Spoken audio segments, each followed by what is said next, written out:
Welcome to the With You Rugby Podcast, designed to give you an in-depth look at the United States Rugby Foundation, including our grant programs and recipients, fundraisers, events, and much more. Now let's get started. Hello, everyone. I'm Brian Vizard, president of the United States Rugby Foundation, and I want to welcome you to another of our With You Rugby Podcast. And with our 2023 U.S. Rugby Hall of Fame induction ceremony presented by Major League Rugby come and gone, we still have some unfinished business to take care of, and that is to get to know one of this year's honorees just a little bit better. And I get to welcome in a former Penn State, former New York Athletic Club, and former USA Eagles great, and a 2023 U.S. Rugby Hall of Fame inductee, Mr. Mike Petri, here today. Mike, welcome, Mike. What's up, Brian? Thanks for having me. Hey, I know you're really busy, so really appreciate you taking the time to be with us today. No, look, I'm sorry this took so long. I've been really negligent, and we played a lot of email tag, but it was a busy fall sports season. I coached the soccer team at my high school, and we had a pretty good run. We actually won our high school league that we're in here in New York City, which was pretty cool. So it was pretty hectic. Oh, that's good. Yeah, I appreciate your patience. Yeah, no worries. Hey, Mike, as we do with all of our honorees and our guests here, we want to get to know them just a little bit when we start at the beginning. So tell us about your upbringing, where you grew up, and what sports you played as a kid. Oh, man, I grew up in Brooklyn, New York. I played just about anything and everything that I could in this neighborhood. And everyone always says kids in the city have less opportunities to play sports, and that's probably true. But if there was something to do, I was out doing it. My real thing growing up when I was a kid through middle school was hockey. I played a lot of roller hockey, played ice hockey through middle school, really loved it. Didn't play through high school. The sports that really stuck with me that I played since I'm a kid are soccer and basketball. Those are two things that from the time I'm young, I've always really enjoyed them. Played those through high school.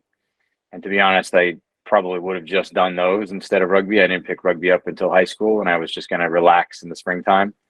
So picked up rugby in around that time. And then I've always been into snowboarding and surfing. Those are two things that when I was pretty young, probably 9 or 10, got out in the water and picked it up, and two things that I still continue doing and hope I can continue those for a really long time. Oh, good. Well, let's talk about your involvement in rugby. You started when you were 14 years old. How did you get such an early start, at least back then, a fairly early start in the sport? Yeah, I as I mentioned, I was playing soccer and I was playing basketball. I went to Xavier High School in Manhattan.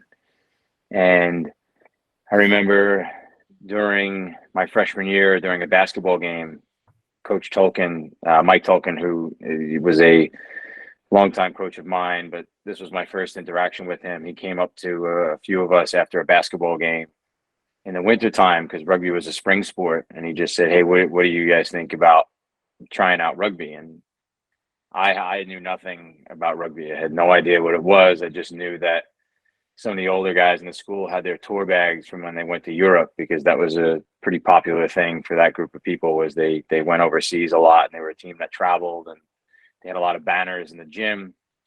And I remember thinking, I don't know, I'm not sure. I kind of want to spring off. And I went home and I talked to my parents at dinner, and I said, hey, I think the rugby coaches asked me if I would be interested in trying that sport out. And I don't think my mom was super thrilled. She wasn't really too excited, but she would always support everything that I did. And then my dad said actually that he was like, oh, I actually played rugby in high school. And that was the first time I'd ever heard him say that. So it was kind of really surreal, right? I'm sitting there at dinner and I'm talking about this sport, but his face, I never forget, his face just lit up. And he goes, I loved rugby. Rugby was awesome. I went to Wales and I went to England. I went to Scotland. Wow. And he said, he was like, I played fly half, and he went to a school called St. Francis Prep, which at that time was in downtown Brooklyn. And since has moved to Queens. But, he always talked about his football experiences and his baseball experiences, and he never really mentioned rugby. And so then all of a sudden the next day he comes home, he's like digging through his old stuff at my grandparents' house. He found an old jersey from Ireland that he had swapped with somebody over there from St. Mary's College. He found his old jersey, he found his old touring manual, and he just, that energy that he had, I thought, I've got to try this, right? Like, this seems really cool. I got to give it a try. And And yeah, it was immediately, I just really enjoyed it. I mean, the whole first month we did nothing but run at practice and tryouts. So I don't even think I touched a rugby ball for the first entire month of January. We just ran and ran and ran. But when we finally did, I remember thinking, this is really cool. I love this game. Yeah. Now, Xavier has been a powerhouse for a number of years, and you mentioned Mike Tolkien. I think Bruce McLean was also involved with that school, if I'm not mistaken. Was any of the teachings, or how big of an influence was Mike and Bruce in your playing and coaching career? Yeah, everything. I mean, that you mentioned that they were a powerhouse, and I think I was very fortunate to have had that foundation, because as with all things in life, when you have a really good foundation to build on, you can really take things as far as you want them. And so I was very lucky that from the time I was young, I was taught good, safe technique. We focused a lot on the basics, a lot of basic skills. We focused a lot on fitness, but they really focused a lot on culture too. It was really important that the rugby culture was something that our community at Xavier specifically really embraced. And so for me, to experience that at such a young age, that was part of what attracted me and drew me to that sport, was that it was so different than anything else I had ever done. And so to have that sort of ingrained in me from that young age and my first experience with it, I was just able to grow exponentially from there and just take it in a lot of really cool directions. Now, you were on 2 U.S. Junior World Championships at a pretty early age. How older were you then, and how cool was it to represent your country at such an early age? That was totally surreal. I mean, my first invite to camp with the junior national team was the summer between my junior and senior year. And I spent my first 2 years on the B side at Xavier. So like the JV team, basically. I hadn't played much. I traveled with the A side, but I was a backup. I was still learning the position, still learning the game. And I remember actually before junior year, there were probably a lot of people that were pretty nervous about my jumping into the starting position on the A side, because I hadn't really played very much up to that point. But we had a really good year that year. Our team went pretty far at high school nationals. It was hosted at Ohio State. We played the likes of Highland and Westerville and some of the big names back in high school rugby then. And Mark Bullock was the head coach of the junior national team at the time, and he spoke with my family when we were there in Ohio. And then a couple weeks later, you get that letter in the mail, and it's like, that never happens anymore, right? Everything comes through email. But I remember that letter that came in the mail, and it was, had the heading on it, the USA Rugby, the official USA Rugby heading, congratulations. And I remember just being so excited and so happy. And 2 years before that, kind of a fun story was, my freshman year, when I really started to enjoy the game, I remember I stopped into Coach Tolkien's classroom one time, because he was an English teacher at the school. I didn't have him, but I just happened to walk by, and we always talked rugby and stuff. And he had this magazine on his desk back then, again, before PDFs and everything being sent electronically. He had one of the old USA Rugby magazines. I don't think it was Rugby Mag. I think it was one of those smaller, like mini things that they probably sent out quarterly to members of USA Rugby that paid their SIP dues or whatever. And on the cover was the USA under-19s team that had just went to Chile in 2000. It must have been 2001, because I think that was the year they went to Chile. And at the time, I didn't even know that the national team in rugby existed. I didn't even know that there was this whole world out there that this was a real thing. I knew that there were a couple guys on our team that were pretty good.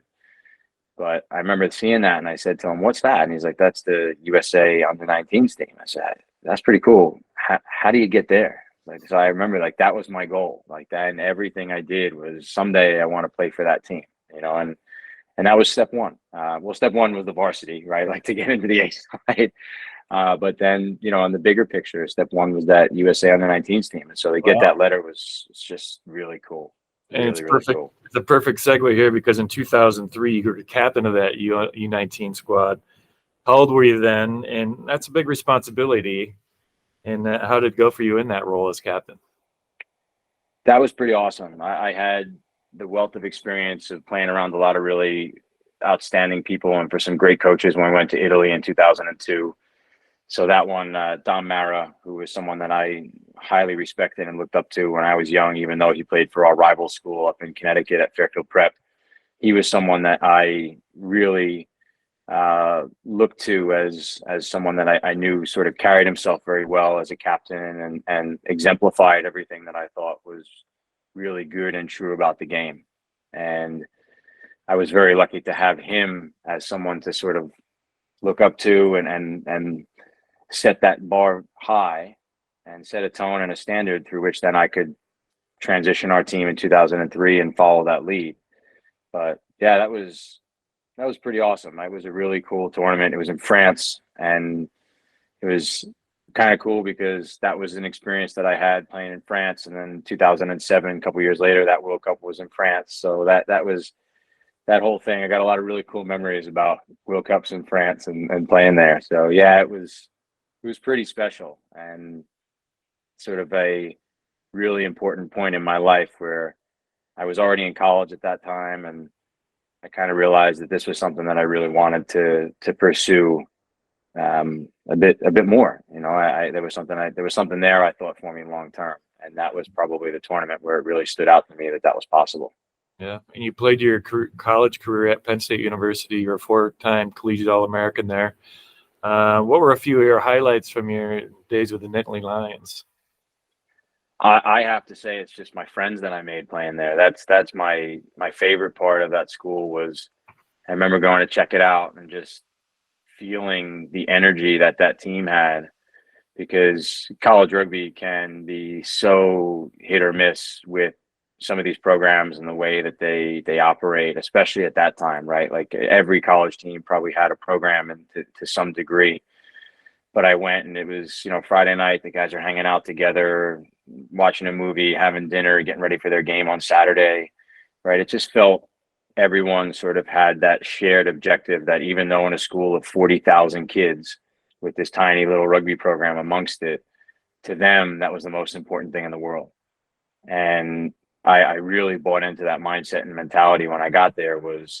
This was my group of people that I had in school. And regardless of how many other people were around me and all these other things that were going on at that college, that was it. That was us. And that's what we focused on. And that's what we cared about. And I had friends like Justin Hunley was one of my roommates. He went on to play for the USA Sevens team. He now coaches back at Penn State.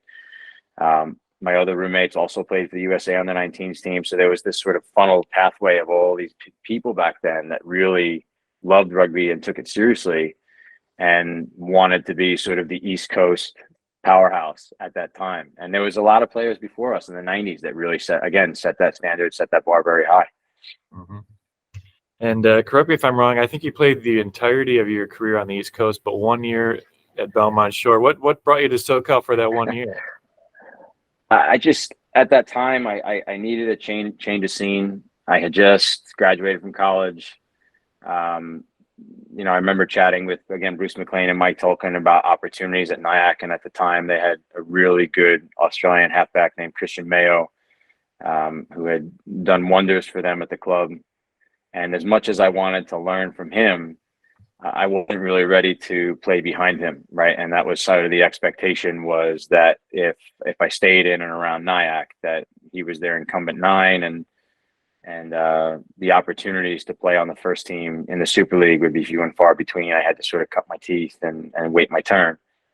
And that was coming up on the 2007 season, with the 2007 World Cup not too far behind it. And I had that as a goal in the back of my mind, that was a team I wanted to be on. And I just felt like I needed to take myself out of the comfort zone of New York City for a little bit and just see what else is out there. I've always wanted to explore California. I mentioned that I surfed a lot as a kid growing up. So I've always had that California dream in the back of my mind, right? The sun, the sand, the beach, that kind of thing.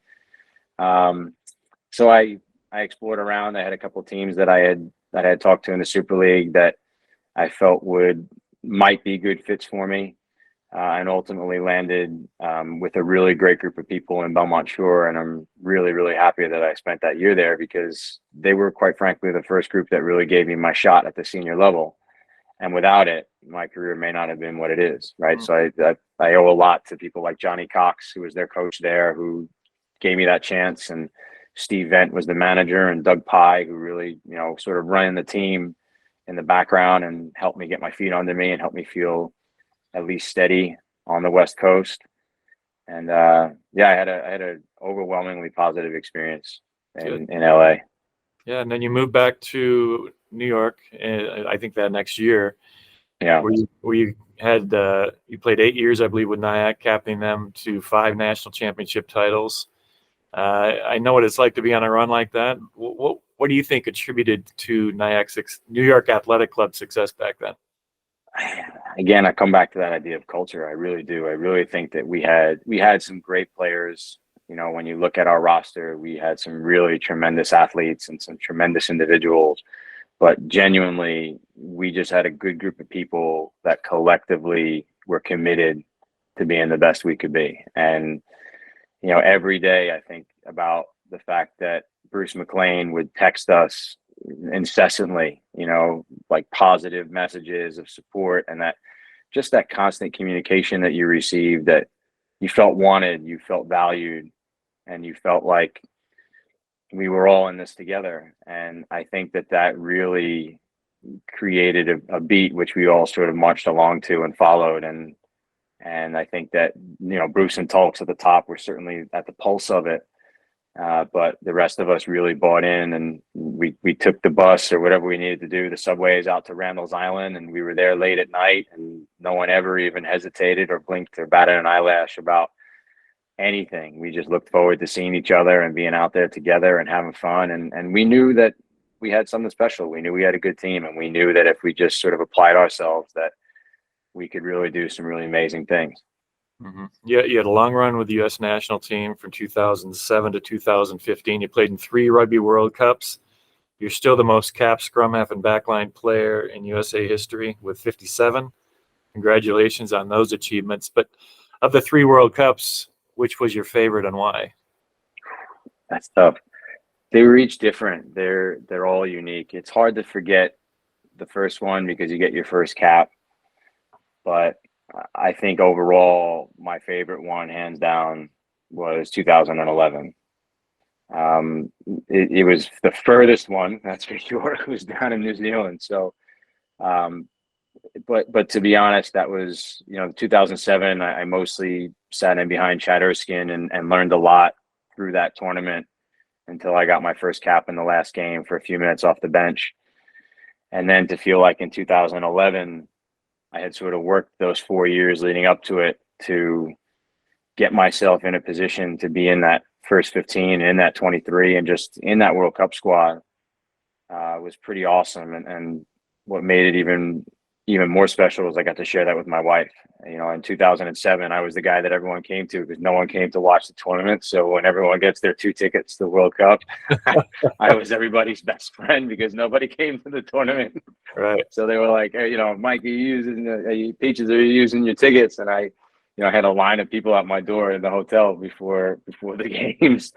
But in 2011, it was pretty awesome. She came down for the entire month and came to all the games, and to share something like that with someone that you just cared so deeply about is pretty awesome. That was really special. And not to mention, that was the only time we got a win actually. So right, that helps.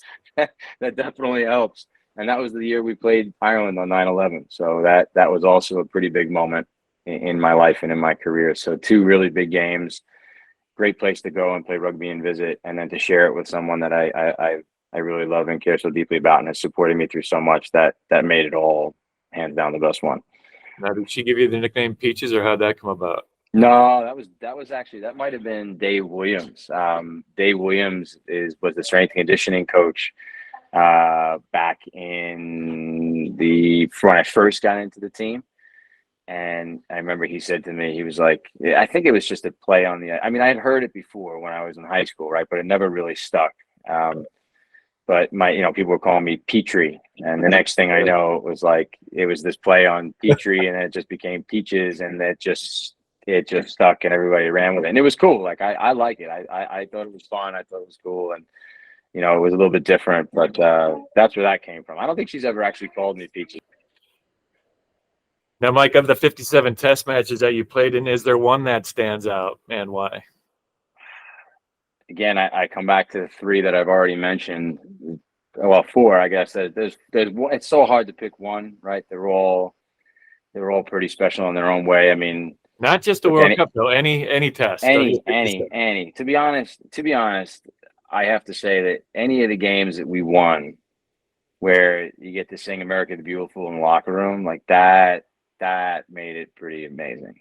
And it's hard to pick one of those. The Russia one at the World Cup was awesome because, like I mentioned, it was the only win that we had at the World Cup, so that was pretty cool. And it was a close game. The first cap is always kind of cool. 50th cap, we got to beat Japan in Sacramento, California. That one was pretty awesome. Even though we got absolutely smashed by the All Blacks, that one, and in Soldier Field, that one was also pretty cool. That was really cool about each of those games. They all had their own unique way of being pretty awesome and pretty special. And we were playing in different places around the world. And I mean, you know what it's like, right? You get to go to all these really cool, neat, amazing places. It's impossible to choose one of them and be like, this is the best ever, because it's not like in any one of them we did anything. Like we didn't beat the All Blacks. I mean, like I wasn't part of any of the big upsets in the history of the organization, but it was still hard to really pick one out. Yeah, and another special thing that happened to you, you're in just one of a handful of Americans that played for the Barbarians, invited to play for them. How did you get that call up? Who made that call? What do you remember about the build-up in that match against Glenetley, and how about the match itself? What do you remember? That all happened at warp speed. I think I got the call, I think, a week before they were supposed to play. It was the middle of January in New York City. It was complete off season. For me, it was just after the holidays. The timing could not have been worse, right? Like, it could not have been at a worse time. But at the same time, it's like you don't ever know. It's one of those lessons, though, right? Like I never really stopped training, right? You try to stay fit, and you try to stay active, and you try to make sure you're working out all the time and stuff. But you're not, like, I hadn't played since November, right? So you're a month and a half out of playing. You're not match fit. And then Eddie O'Sullivan calls you up. I think it was either an email from the manager or a call from Eddie O'Sullivan, or one of the two.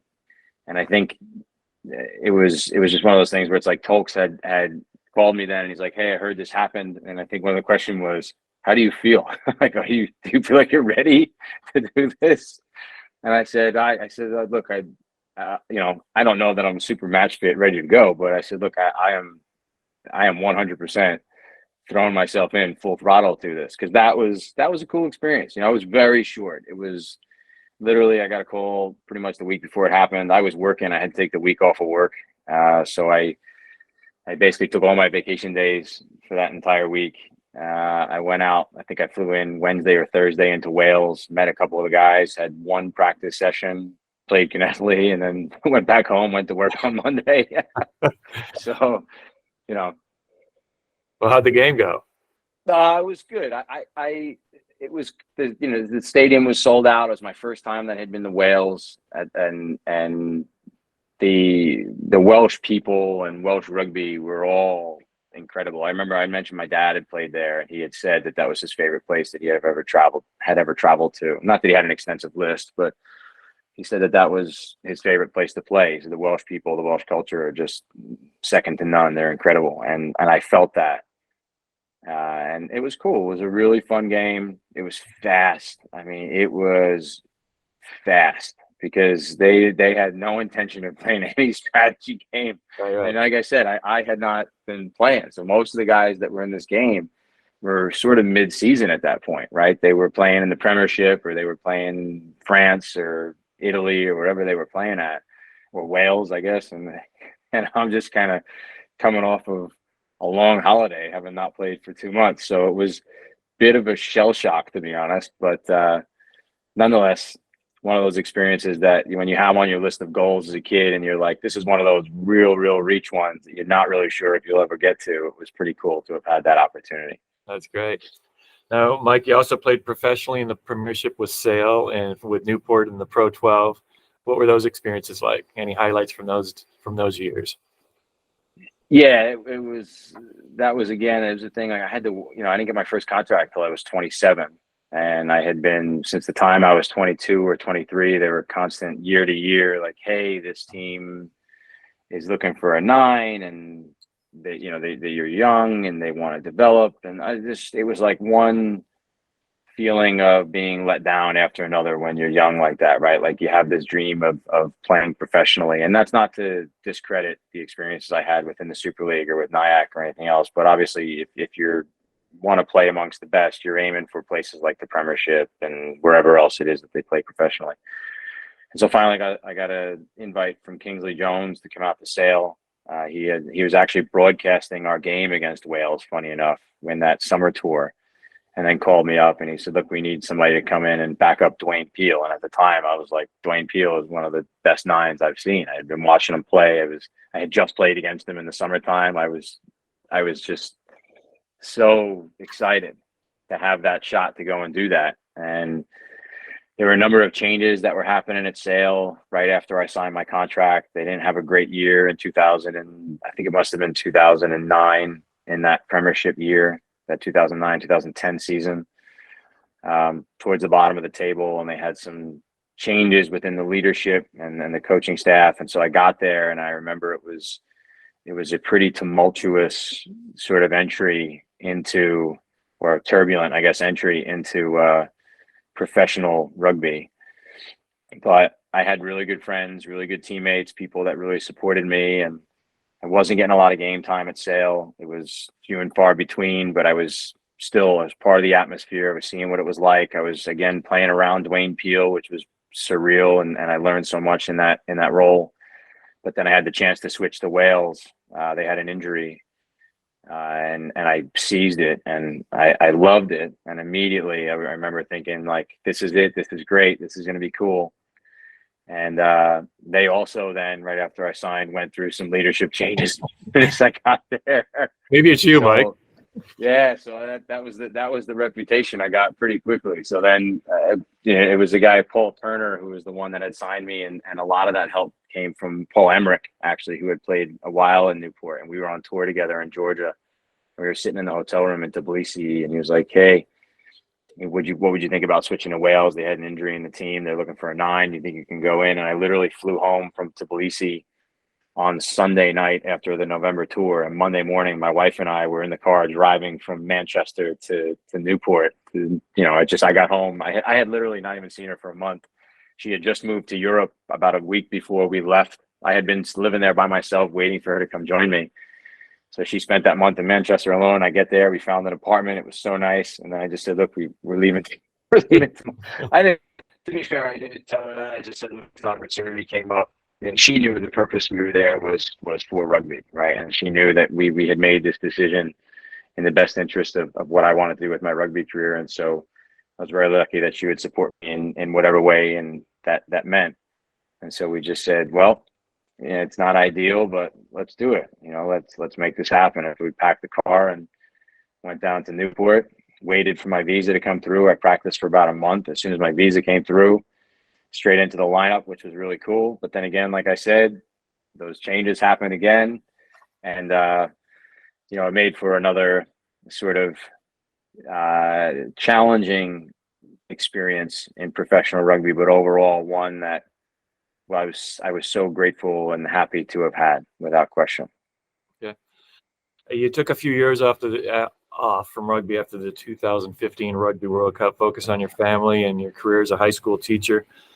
But then the MLR came about and the Rugby New York franchise came calling. You captained that team to the conference finals that first year in the league. What is your favorite memory from that year? Probably that first game against San Diego and the first game in Brooklyn against Toronto. And it just that energy that we all had of being the first team to play for a New York franchise in professional rugby. And it was January back home, so it was freezing cold and dark back in New York. we ended up playing against the Legion, and we won. We won our opening game in San Diego the year before. It had been one of the powerhouse teams. They had a great lineup, and I remember feeling after that game like we could do something pretty cool here, and this could be pretty awesome. And then the game against Toronto for me was really amazing because that was Coney Island. I mean, I can almost see Coney Island from my window. That's how close the Cyclone Stadium is where we played. So the thought of I had never actually played a rugby game in Brooklyn. All my games were always in Queens or somewhere else, or Randall's Island. But to play in Brooklyn and have my whole family there, and at the time now my kids, right? Because now I have 2 kids, so to have my kids there, even though it was March and it was freezing, it was amazing, and we won. It was cool. It was just such a special night, a special occasion for rugby, not just for me personally, but for our entire community here in New York to have a professional rugby team play its first game here in the city. Yeah. Are you still involved with Rugby in New York? I am. So I do broadcasting for their home games. Now we're up in Mount Vernon, so they've moved locations a little bit. It's not quite the same. I can't see it from my window, but it's still close enough, right? I'll take it.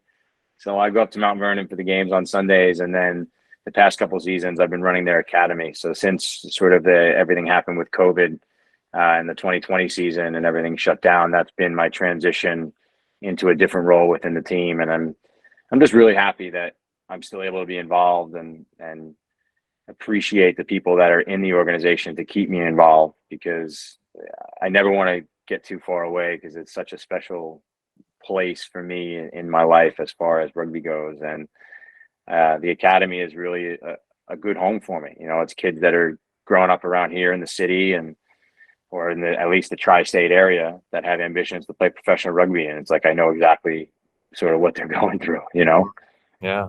Now, Mike, you're involved in rugby very early in your life, and you accomplished a lot, almost as much as, if not more than anybody in the sport here in America. Who were some of your biggest influences along the way? Oof. That's a good list.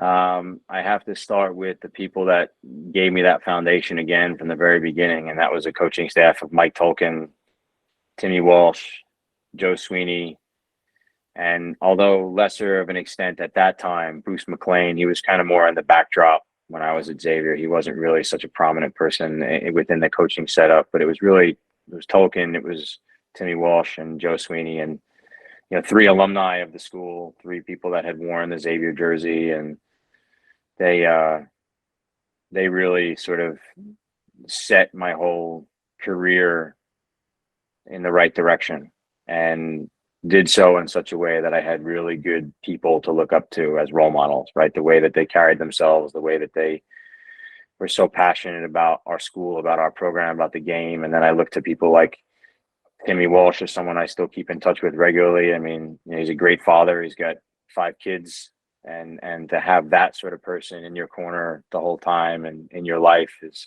pretty special. And then as I got older, certainly Bruce stepped into the picture more when I got to Nyack.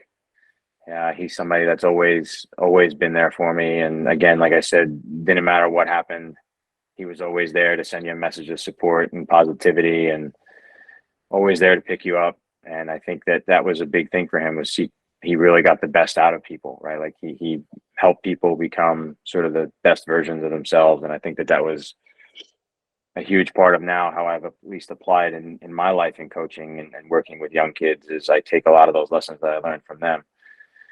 And then my teammates, there's been so many that I've looked to. I mentioned Don Marrow was one that I was young. I looked up to him pretty substantially because he was, the guy that was playing on the junior national team and really lighting up the rugby scene at a young age. And I had a lot of respect for him and the way he carried himself.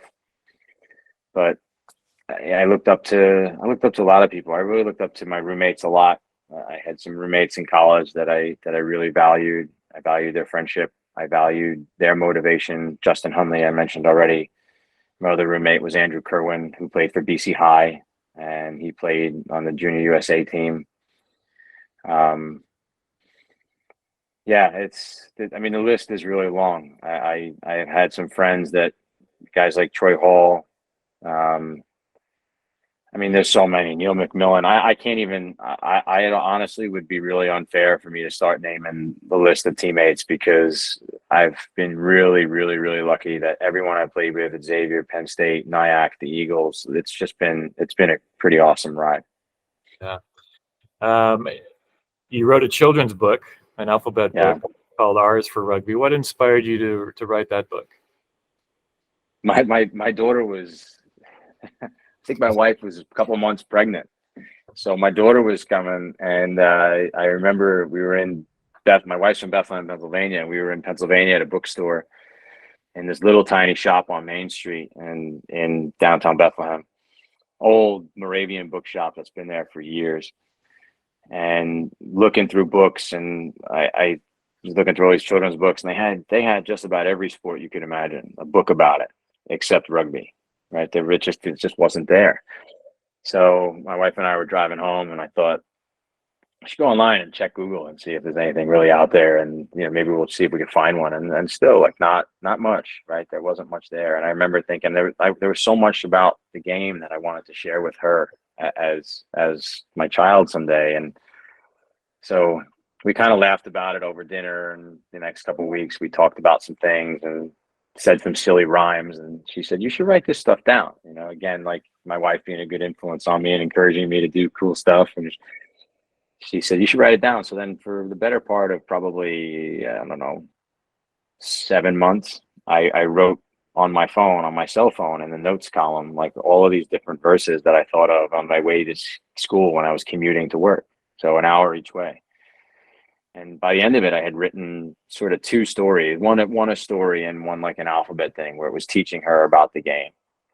And I never really planned to do anything with it. I just planned to sort of, I planned to sort of just talk to her about it and share these things with her that were kind of fun and kind of silly.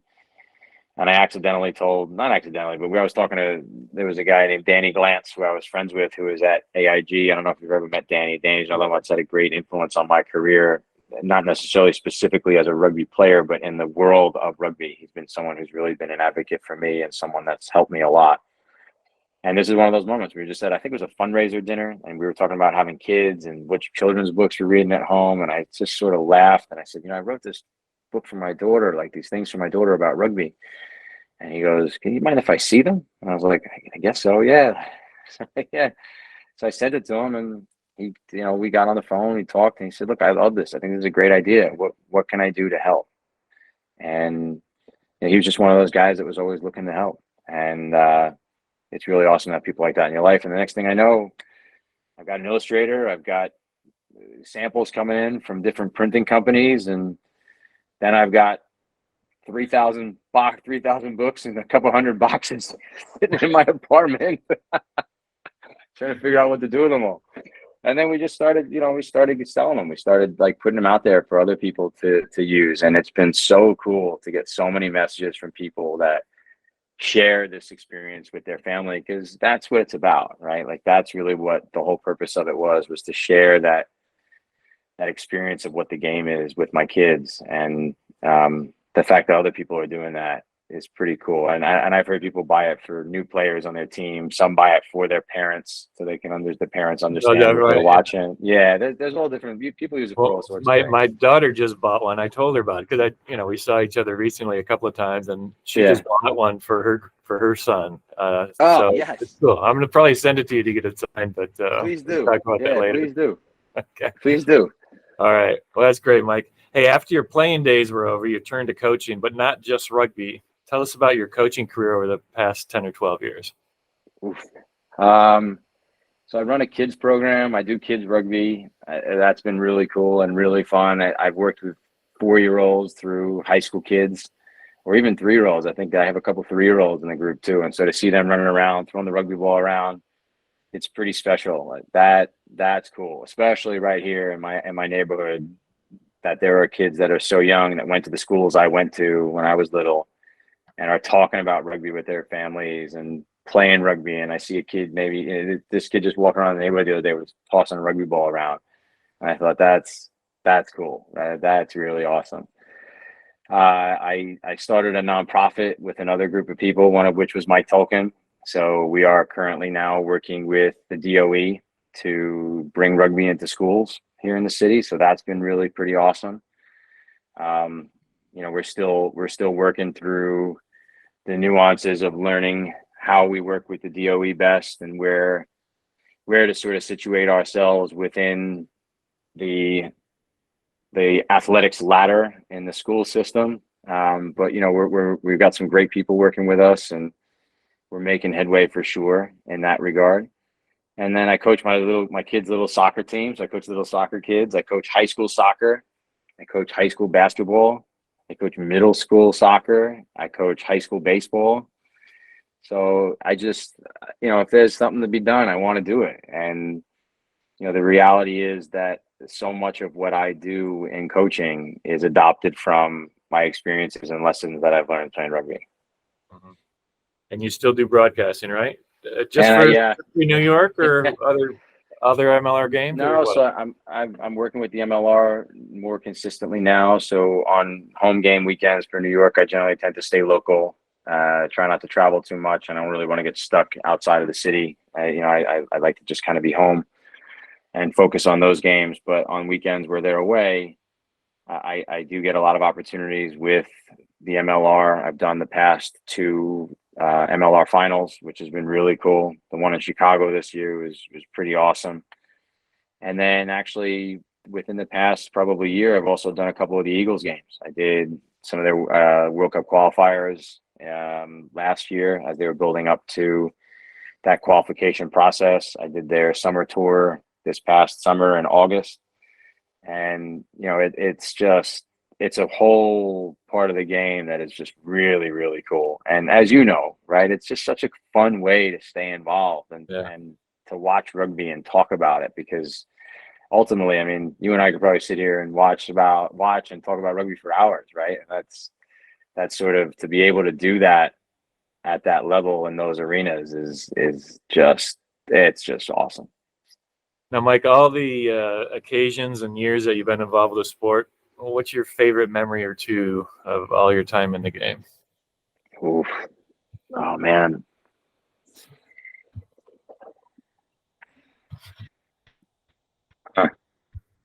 That's a tough one. Favorite memory or two of all the time in the game. I don't know. I mean, it was cool to have my family in England in 2015. My daughter was there. My wife was there. I kind of knew that was sort of the last lap, I knew I didn't have much left in me. I needed to transition that focus. The MLR wasn't on at the time, so it was really just go back to work. And so I think in that regard, those memories will stay with me of having my wife and my daughter. My sister came out to the game as well. My dad was there. He had not come to any of the other World Cups. So as much as he's been in my corner my whole life in my rugby career, I mean, he never really missed a game ever, right? Like, you talk about people that had a positive influence on my rugby career and someone I looked up to athletically. My dad is probably top of that list. Mm-hmm. He's motivated me in numerous ways as far as rugby goes, and the fact that I knew he was always watching or he was always there was always pretty special. And so to have him there in person at a World Cup for the first time, and then my wife and my daughter sitting next to him, and then eventually my sister as well, she flew over. I mean, that probably trumps just about anything else, right? Like that experience of sharing it with people you really love is awesome. And again, I knew it was that last experience for me, probably that it was the sort of end of the line. And I was prepared and ready, and I accepted that, and I knew that I was ready to sort of be done with that chapter of my life. And so I was very lucky to have that opportunity for that last game to share that with them, I think. And Mike, looking back on your career, what are you most proud of? of all the things you've accomplished in rugby?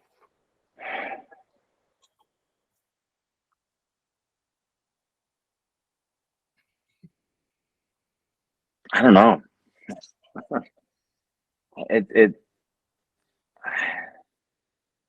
I think what gives me the greatest satisfaction and fulfillment is when I see kids that I've worked with and that I've coached that are accomplishing their goals.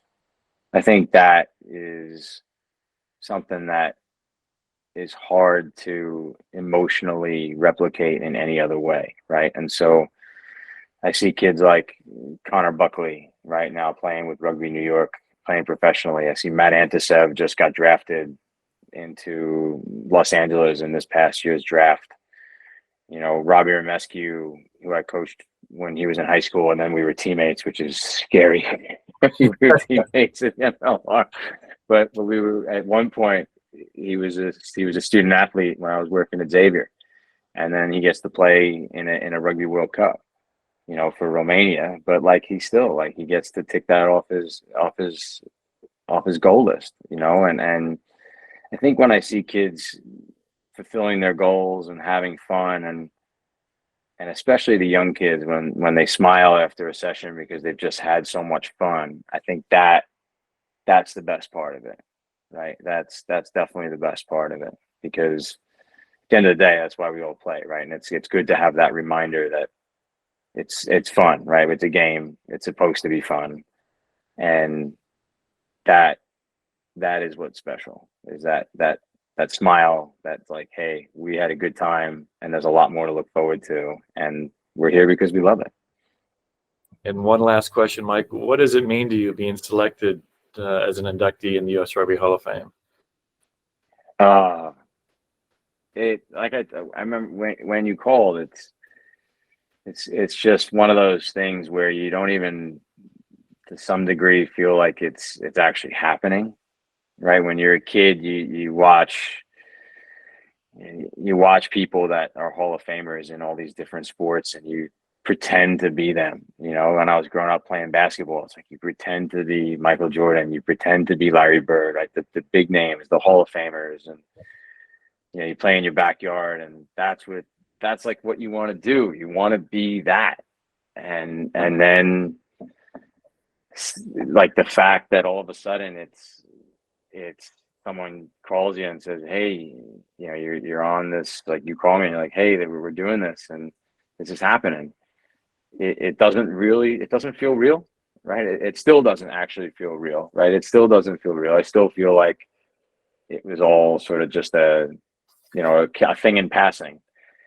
But you know, someday it'll probably soak in and it'll be like, you know, hey, that's pretty awesome, you know, and that's it's pretty spectacular, and most importantly, to share it with people like Chris O'Brien this year, someone who's been another positive influence as not just a rugby person, but as a father figure in my life. I mean, he's someone that I've always looked up to and kept me level-headed. You know, that's pretty amazing. Yeah, and then actually, now that I'm thinking about it, there was one person that I really want to mention is someone that I've looked up to and has helped me through a lot, is Dr. Steve Durant. He's a sports psychologist out of Boston, done a lot of work with the Boston Bruins and the Red Sox, and just a number of different people in his life and his career. And he put a lot into perspective for me when I was playing that changed the whole way that I see the game and what motivates me and how I could sort of be the best person I could be. Right. And he helped me through a lot of that. And that's so important. That part of things is so important. And anyway, this whole conversation would be remiss without at least acknowledging the fact that, you know, he was there in times when it was really important. And Chris O'Brien's name made me think of that, actually, because we were all at that 2015 World Cup together. Mm-hmm. So, yeah, it's been quite a ride, and it's pretty cool to think that that's happened, but it also makes you feel really old. It also makes me feel like maybe I should just now stop altogether and just be totally done and walk away, because it's one of those things that's like, you know, I still got so much left to do and so much more to contribute to the game, I feel like. And, I have no intention of really slowing down, because this game has given me things that I'll never be able to pay back to it. So I'm really super psyched that the next several years I'll hopefully continue to add value in whatever way people give me an opportunity to. Yeah. I mean, all I can do is thank you from the U.S. Rugby Foundation and the U.S. Rugby community. Congratulate you on such a wonderful career. Thank you for all you've done for our sport and will continue to do, I know, for many years to come. So, and also want to thank you for your time today, Mike. It's been a pleasure. Thanks. I appreciate it. And I'm so happy that we finally had a chance to sit down. It means a lot to me that you do so much for our game as well. And I'm just trying to walk in your shoes a little bit as far as giving back to the game. So hopefully someday I can say that I've sort of put a dent in things the way you have, because you've made quite an impression on our entire rugby community through everything you do. So thank you. No worries, Mike. Thank you. Well, folks, that's going to do it for this With You campaign episode. If you'd like to hear more information about our U.S. Rugby Hall of Fame, which just happened in Salt Lake City not too long ago, go to our homepage at usrugbyfoundation.org/Hall of Fame. And if you don't get our newsletter yet, please go to our homepage at usrugbyfoundation.org and sign up for our electronic newsletter. Well, folks, thank you for tuning in. And until next time, stay safe, everyone.